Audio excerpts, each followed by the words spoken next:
अस्सलाम वालेकुम स्टूडेंट्स। आज की क्लास में हम डिस्कस करेंगे measures of dispersion. Measures of dispersion को पहले डिस्कस करने से हमें ये चीज़ पता होनी चाहिए कि डिस्पर्जन क्या होता है। ठीक है, what is dispersion? Dispersion is basically is known as the scatter, spreadness or variation measures the item vary from some central value। ठीक है, डिस्पर्जन में हम क्या करते हैं, मेजर करते हैं स्प्रेडनेस को या फिर जो वेरिएशन है आपकी डेटा पे वो। बेसिकली स्टैट्स क्या काम करता है, डेटा के ऊपर काम करता है। इससे पहले जो हमने एक टॉपिक पढ़ा था वो था मेजर ऑफ सेंट्रल टेंडेंसी का। उसमें हम क्या करते थे कि सेंटर वैल्यू को का एवरेज फाइंड करते थे। ठीक है, जितने भी जो भी आपके पास डेटा है उसका आप एवरेज फाइंड करते थे डिफरेंट मैथड से, लाइक उसका मीन फाइंड करके, मीडियन फाइंड करके, मॉड फाइंड करके। ठीक है, arithmetic, geometric mean, harmonic mean, इसके थ्रू आप क्या करते थे, सेंट्रल वैल्यू बताते थे डेटा का या एवरेज पॉइंट बताते थे। अब डिस्पर्जन क्या करता है, डिस्पर्जन आपकी डेटा की स्प्रेडनेस बताता है या फिर उस डेटा के अंदर कितना वेरिएशन है उसको बताता है। ठीक है, it measures the degree of variation, कि आपकी डेटा के अंदर कितनी वेरिएशन है, कितनी डिग्री की वेरिएशन है वो मेजर करता है dispersion. Now why study dispersion, कि हम डिस्पर्जन को क्यों पढ़ते हैं, why we study dispersion. An average such as mean और the median only locate the centre of the data, because of कि जो आपका मीन और मीडियन है या एवरेज है या मॉड है, ये सिर्फ क्या बताता है, सिर्फ आपके डेटा की सेंटर वैल्यू को लोकेट करता है या फिर सेंटर ऑफ द डेटा बताता है। जबकि डिस्पर्जन क्या करता है, उस डेटा की वेरिएशन बताता है। ठीक है, ओवरऑल उस डेटा के अंदर कितना वेरिएशन है, उस डेटा की कितनी स्प्रेडनेस है ये बताता है। ठीक है, and average does not tell us anything about the spread of the data, मतलब एवरेज के अलावा जो आपके पास एवरेज होते हैं वो सेंटर वैल्यू के अलावा आपको डेटा की कोई इन्फॉर्मेशन प्रोवाइड नहीं करते हैं। जबकि डिस्पर्जन जो है वो आपको डेटा की स्प्रेडनेस बताता है और एवरेज को नहीं बताता, सिर्फ एवरेज पॉइंट नहीं बताता बल्कि उसकी स्प्रेडनेस को ओवरऑल डेटा पर हम स्टडी करते हैं डिस्पर्जन में।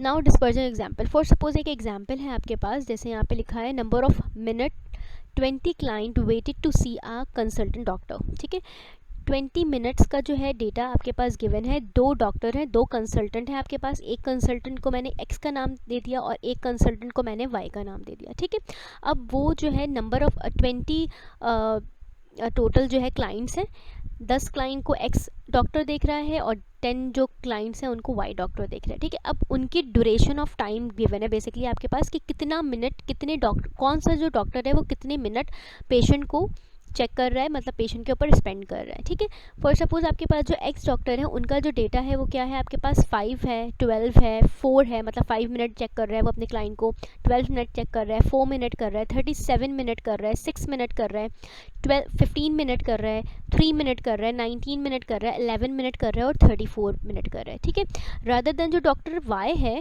वो अपने पेशेंट को जो अपने पेशेंट को चेक कर रहे हैं उनका जो ड्यूरेशन ऑफ टाइम है वो है 15, 12, 15, देन 13, 11, 16, 18, 14, 17 और 15। अब अगर मैं इन दोनों डेटा को कंपेयर करूं, बेसिकली जो डिस्पर्जन यूज़ होता है वो सबसे बेस्ट रिजल्ट प्रोवाइड करता है जब आप दो डेटा को कंपेयर करें। ठीक है, दो डेटा को आप कंपेयर करते हैं तो वो आपको सबसे बेस्ट रिजल्ट बताता है कि कौन सा डेटा ज़्यादा एक्यूरेट है, कौन सा डेटा जो है वो ज़्यादा, जिसके अंदर कितनी वेरिएशन है दोनों डेटा के अंदर। ठीक है, ये चीज़ आपको फाइंड आउट करता है, बताता है। ठीक है, जैसे अगर मैं एक्स डेटा, जो एक्स डॉक्टर है आपके पास, उनकी ड्यूरेशन ऑफ टाइम को अगर मैं देखूँ तो मिनिमम जो उन्होंने अपने पेशेंट को टाइम दिया है वो मिनिमम क्या है, 3 मिनट्स। ठीक है, 3 मिनट्स आप अपने पेशेंट को के ऊपर एक्सपेंड किया है और मैक्सिमम क्या है 37 मिनट, मतलब 3 मिनट भी वो एक अपने कोई ऐसा भी पेशेंट है जिसको उन्होंने सिर्फ 3 मिनट दिया है और कोई ऐसा पेशेंट है जिसको उन्होंने 37 मिनट दिया है। मतलब अगर मैं एक्स डॉक्टर की बात करूं तो उनकी जो रिकॉर्डिंग ऑफ टाइम है, उनको जो पेशेंट को चेक करने का जो ड्यूरेशन है वो बहुत ज़्यादा उसके अंदर वेरिएशन है। मतलब किसी को वो 5 मिनट देख रहे हैं, किसी को वो 3 मिनट देख रहे हैं, किसी को वो 19 मिनट देख रहे हैं, किसी को वो 37 मिनट्स भी देख रहे हैं, मतलब बहुत ज़्यादा वेरिएशन है। जबकि जो आपके पास डॉक्टर वाई हैं, अगर मैं उनका डेटा देखूं, उनको जो है पेशेंट को चेक करने का टाइम ड्यूरेशन देखूं तो उसमें मिनिमम जो है वो 12 है और मैक्सिमम क्या है 18 है। इसमें ऐसा कोई डिफरेंस नहीं है, मतलब वो किसी को 12 मिनट देख रहे हैं, किसी को 13 देख रहे हैं, किसी को 14 देख रहे हैं, किसी को 18 देख रहे हैं, किसी को 17 देख रहे हैं, मतलब ऐसा कोई वेरिएशन नहीं है ज़्यादा। लेकिन जबकि जो डॉक्टर एक्स हैं उनकी जो टाइम ड्यूरेशन है उसके अंदर बहुत ज़्यादा वेरिएशन है। अब अगर मैं इन दोनों डेटा को यूज़ करूँ, अगर देखा जाए मुझे इस डेटा की को देखकर ये पता लग रहा है कि इस पे वेरिएशन बहुत ज़्यादा है, लेकिन अगर मैं इन दोनों डेटा का मीन निकालूं तो वो सेम आएगा। मतलब अगर मैं x डेटा का भी मीन निकालूं तो वो 14.6 आ रहा है, और अगर मैं y डेटा का भी मीन निकालूं तो वो भी 14.6 आ रहा है। मतलब मुझे कोई डेटा की इन्फॉर्मेशन प्रोवाइड नहीं कर रहा, जबकि मैं ये डेटा जो देख रही हूँ, जो मुझे नज़र आ रहा है, इसके अंदर बहुत ज़्यादा वेरिएशन है, लेकिन इसका जो सेंटर पॉइंट है वो दोनों का सेम आ रहा है। और कोई इन्फॉर्मेशन मैं प्रोवाइड नहीं कर सकती, मैं इन दोनों डेटा के बीच में कोई कंपैरिजन कर ही नहीं सकती क्योंकि दोनों का मीन सेम आ रहा है। ठीक है, तो बेसिकली डिस्पर्जन क्या करता है, डिस्पर्जन आप यूज़ करते हैं डेटा की वेरिएशन बताने के लिए, डेटा के अंदर कितना स्प्रेडनेस है ये बताने के लिए। ठीक है, what is the difference in the two series, कोई डिफरेंस नहीं आ रहा अकॉर्डिंग टू मीन। लेकिन अगर मैं इस डेटा को देखूं, अगर मैं डिस्पर्जन इस पर फाइंड आउट करूंगी, अब डिस्पर्जन को फाइंड आउट करने के कुछ टूल्स होते हैं, कुछ फॉर्मूलाज होते हैं, लाइक उनके स्टैंडर्ड डेविएशन निकालते हैं आप, वेरिएंस निकालते हैं, रेंज निकालते हैं, कोफिशिएंट्स निकालते हैं, एब्सोल्यूट और मेजर ऑफ डिस्पर्जन और रिलेटिव मेजर ऑफ डिस्पर्जन में बेसिकली जो मेजर ऑफ डिस्पर्जन है वो डिस्ट्रीब्यूट होता है, वो हम फर्दर क्लास में डिस्कस करेंगे। लेकिन आज की क्लास में हमारा जो मेन टॉपिक था कि हम डिस्पर्जन को क्यों पढ़ते हैं और डिस्पर्जन डेटा के बारे में क्या चीज़ प्रोवाइड करता है वो है। ठीक है, जैसे अगर एक्स डेटा को देखें तो इसके अंदर वेरिएबिलिटी बहुत ज़्यादा है। ठीक है, मतलब बहुत ज़्यादा जो है ना हाई कम वैल्यूज़ हैं और ज़्यादा वैल्यू है, और कंसिस्टेंटी जाहिर बात जब वेरिएबिलिटी हाई होगा तो कंसिस्टेंसी उसकी ऑटोमेटिकली कम होगी, मतलब वो कंसिस्टेंट नहीं है, एक जैसा नहीं है। कभी वो 13 जो डॉक्टर हैं वो के पेशेंट को 3 मिनट देख रहे हैं, कभी वो 37 मिनट देख रहे हैं, कभी 34 मिनट देख रहे हैं, कभी 4 मिनट देख रहे हैं। ठीक है, इसी तरह से जो वाई डेटा है वो लो वेरिएबिलिटी है, मतलब जाहिर सी बात है उसके अंदर वेरिएबिलिटी कम है। 13 किसी को 13 मिनट देखा है डॉक्टर ने, किसी को 14, किसी को 15, किसी को 16 और मैक्सिमम 17 मिनट देखा है और मिनिमम 12। तो इसका जो रेंज निकलेगा वो ज़्यादा नहीं निकलेगा, मतलब बहुत कम होगा। तो इस तरह में क्या होता है, आपके पास वेरिएबिलिटी कम है, जब वेरिएबिलिटी आपके पास कम होती है तो उसकी कंसिस्टेंसी बहुत ज़्यादा होती है। जाहिर सी बात है वो डॉक्टर जो है वो बहुत कंसिस्टेंट है, अपने हर पेशेंट को एक्यूरेट टाइम देता है, एक्यूरेट मिनट देता है, चाहे वो किसी भी तरह का पेशेंट हो। जबकि जो एक्स डॉक्टर था उनकी वेरिएबिलिटी बहुत हाई थी, इसी वजह से उनकी कंसिस्टेंसी कम थी, वो अपने हर पेशेंट के ऊपर उनका एक अलग तरह का जो है टाइम ड्यूरेशन वो स्पेंड करते थे। ठीक है, होपफुली क्लियर हो गया हो कि डिस्पर्जन हम क्यों फाइंड आउट करते हैं और डिस्पर्जन जो है वो डेटा की क्या चीज़ बताता है। Now significance of measuring dispersion.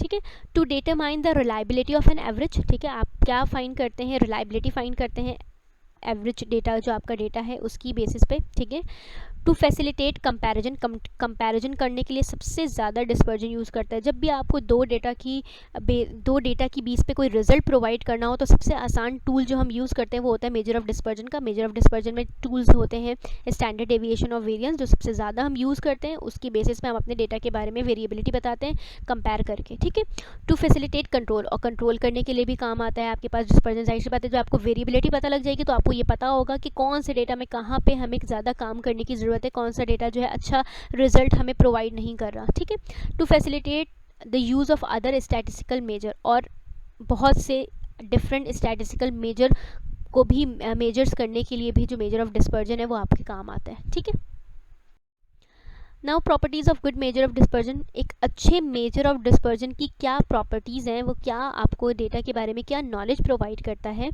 Simple to understand and easy to calculate. ठीक है, मेजर ऑफ डिस्पर्जन की जो प्रॉपर्टी है वो ये है कि वो एक सिंपल, मतलब इजीली आप उसको अंडरस्टैंड कर सकते हैं और इजीली कैलकुलेट कर सकते हैं। जैसे हमने mean, median, mod, standard median, mod, arithmetic mean, geometric mean को इजीली कैलकुलेट किया था, उसी तरह से मेजर ऑफ डिस्पर्जन भी इजीली कैलकुलेट हो जाता है। ठीक है, राइटली डिफाइन, बहुत अच्छा डिफाइन होता है, डेटा के बारे में आपको अच्छी नॉलेज प्रोवाइड करता है, उसकी स्प्रेडनेस बता देता है, उसकी वेरिएशन बता देता है। ठीक है, बेस्ड ऑन ऑल आइटम, सारे आइटम उसमें बेस्ड करते हैं, मतलब जितनी भी आपके पास डेटा है, जितना भी आपका डेटा है उन सबको वो कवर करता है। जबकि अगर मैं मीडियन की बात करूँ, अगर मैं मेजर ऑफ सेंट्रल टेंडेंसी की बात करूँ, तो अगर हम मीडियन फाइंड आउट करते हैं तो मीडियन क्या बताता है, सिर्फ सेंटर ऑफ द डेटा, जो आपके डेटा की सेंटर वैल्यू है वही बताएगा, चाहे उसके बीच में कितनी ही वैल्यूज़ स्मॉल क्यों ना आ रही हो, कितनी ही बड़ी वैल्यू क्यों ना हो। फॉर सपोज अगर आपके पास डेटा है 0 1 2 3 एंड देन 37, तो जो 0 1 2 3 और 37 का जो सेंटर पॉइंट होगा बस उसकी ही नॉलेज हमें प्रोवाइड करता मीडियन। जबकि अगर हम मेजर ऑफ डिस्पर्जन उसमें फाइंड आउट करते हैं तो वो ओवरऑल डेटा को कैलकुलेट करके आपको रिजल्ट प्रोवाइड करता। ठीक है, amenable to algebraic treatment. ठीक है, और एल्जेब्रिक ट्रीटमेंट के थ्रू आप जो है मीन वैल्यू फाइंड आउट कर लेते हैं, मतलब जो भी आपका डिस्पर्जन है उसको इजीली आप कैलकुलेट कर लेते हैं। ठीक है, सैम्पलिंग स्टेबिलिटी, इसके अंदर sampling stability, measure of dispersion के अंदर सैम्पलिंग स्टेबिलिटी भी मौजूद होती है। ठीक है, not unduly affected by extreme items, सिर्फ एक्सट्रीम आइटम्स पर जो है वो नॉट मतलब बहुत अच्छा इफेक्ट नहीं उसका जो है ना इफेक्ट होता है। ये नहीं कि सिर्फ एक्सट्रीम आइटम पर काम कर रहा है, जो बहुत बड़े वैल्यूज़ है उस पर काम कर रहा है, या बहुत छोटी वैल्यू है उस पर काम कर रहा है, या मोस्ट रिपीटेड जो आपके पास डेटा की वैल्यू है उस पर काम कर रहा है। इस तरह से काम नहीं करता measure of dispersion. Measure of dispersion basically overall जो भी आपका डेटा है उन सबको इंक्लूड करके रिजल्ट प्रोवाइड करता है। ठीक है, होपफुली कि आपको मेजर ऑफ डिस्पर्जन के बारे में बहुत से अच्छे से क्लियर हो गया हो कि क्या होता है मेजर ऑफ डिस्पर्जन और हम क्यों मेजर ऑफ डिस्पर्जन को पढ़ते हैं।